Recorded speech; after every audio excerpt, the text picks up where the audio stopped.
After a relatively short and uneventful journey, the Galactic Alliance's rescue and recovery fleet had finally arrived in the Hela system, led by the eldest of the two Adnian sibling monarchs.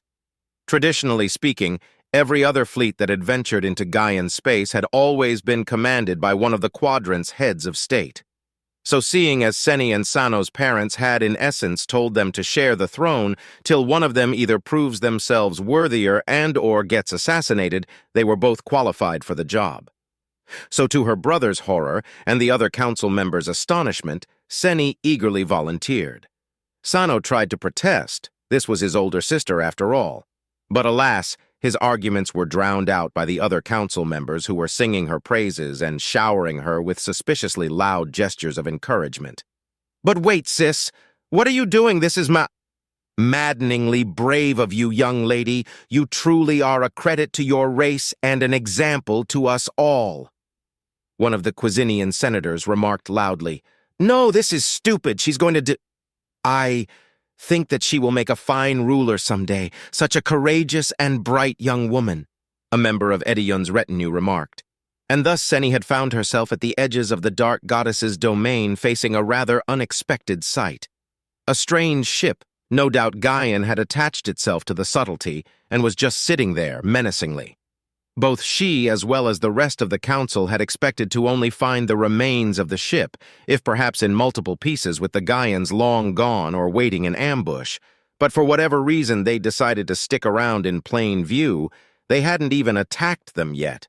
Sure, they'd bombarded their fleet with all manner of strange, undecipherable signals, but other than that there was no reason to believe that these creatures were hostile.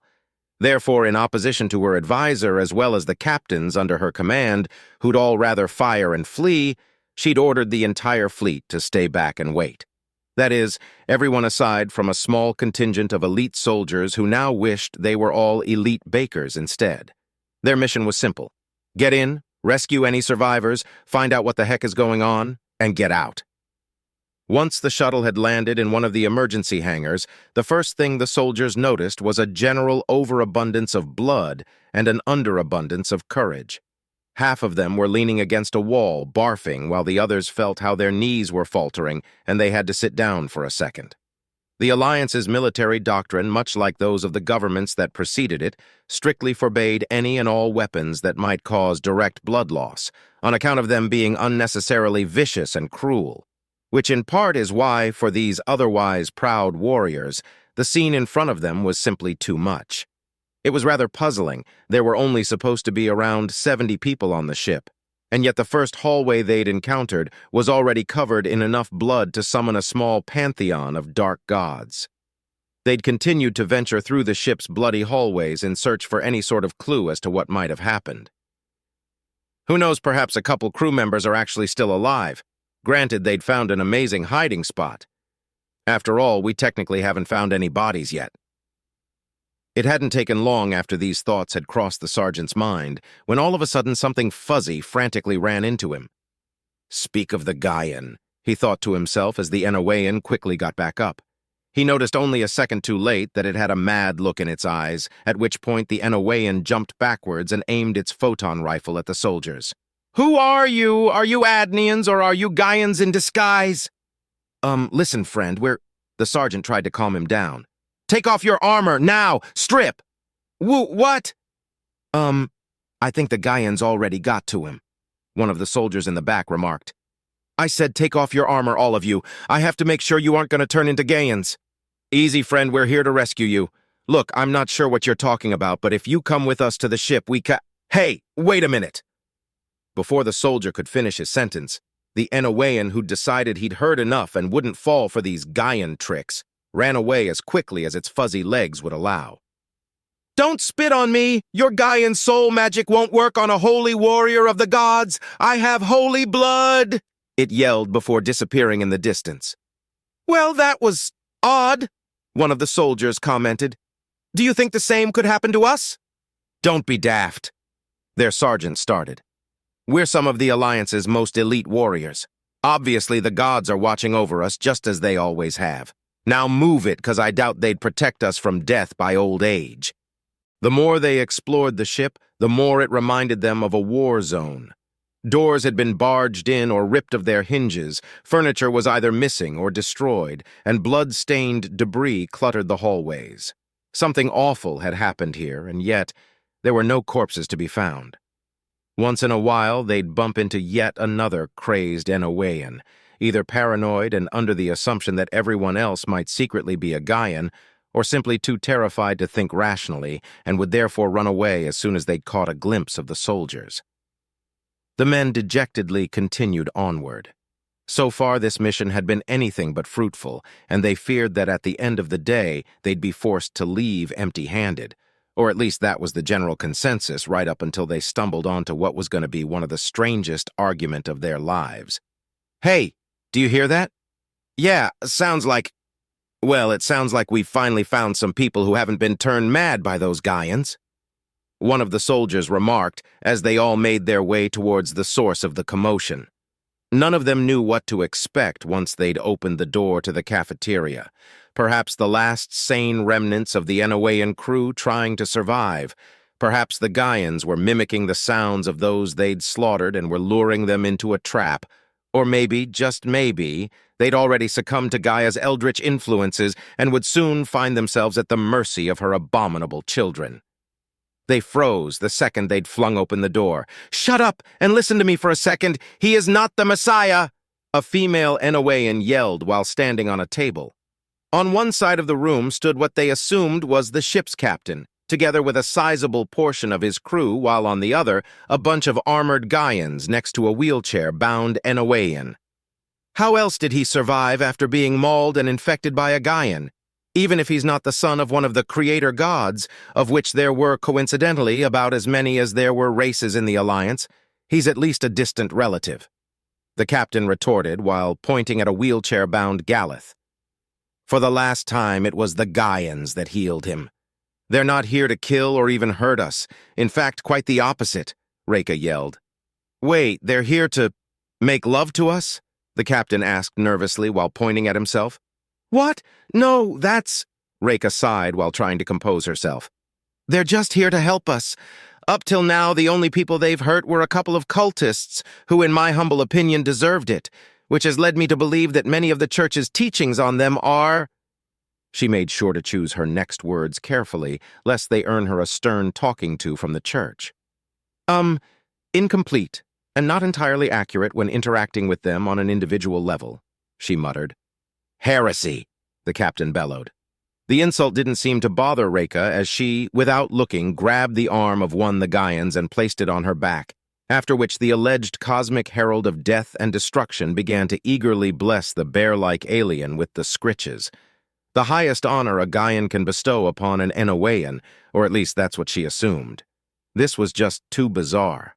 Whereas the Enowayans the soldiers had encountered up till now seemed paranoid and deadly afraid, the one standing on the table in front of them was anything but.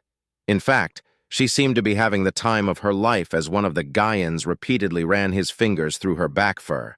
Another Enowayan who had apparently cheated death sat somewhat nervously next to those monsters while nodding along to whatever the other one was saying.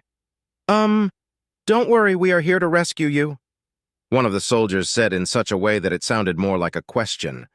The room fell quiet as everyone only now noticed the group of heavily armed Adnians standing in the doorway. "Oh my God, she tamed them!" another soldier shouted. "My God, of course, so that's what you were trying to tell me, Reina," the captain said, his voice tinged with pride and admiration. "Wouldn't... You know what? Sure, why not? I used my holy blood in an ancient ritual together with my irresistible feminine wiles to tame the hearts of these otherwise violent and dangerous creatures," she said with deflated disposition and a desire to bash her head against something hard and breakable. Back on the royal cruiser, Senny was witnessing everything through hidden recording devices embedded in the soldier's armor, all while munching on some sort of crunchy, bagged, vegetable-like snack. Her eyes were practically glued to the screen in fascination. If that woman has actually managed to tame multiple Gaians, then I'll have to convince her to teach me how to do it, ASAP, she thought to herself before gasping. She can come to one of the club cult meetings and give a seminar. Senny began to feel all excited and giddy at the idea of having her own Gaian to protect her, to eat from her hand, and of course to show off to the other heads of state. She let out an evil grin as she thought of how frightened they'd all be in its presence. Well, except maybe Ediyun, he'd probably just laugh at the other's discomfort and take some pictures for his self-help blog. Of course, the only self he was helping with it was himself. But if I want to adopt a Gaian, I can't just go and get one from Gaia. I'll need somewhere to study and interact with them in a safe environment, somewhere where they can get used to being among members of the Alliance. Senny scratched her chin while pondering her options. She'd barely had a minute to think before the fleet's captains, who'd all viewed the footage as well and were no doubt anxious at seeing so much blood and madness, disturbed her with countless messages, wondering when the gods' appointed interpreter would give them their next order.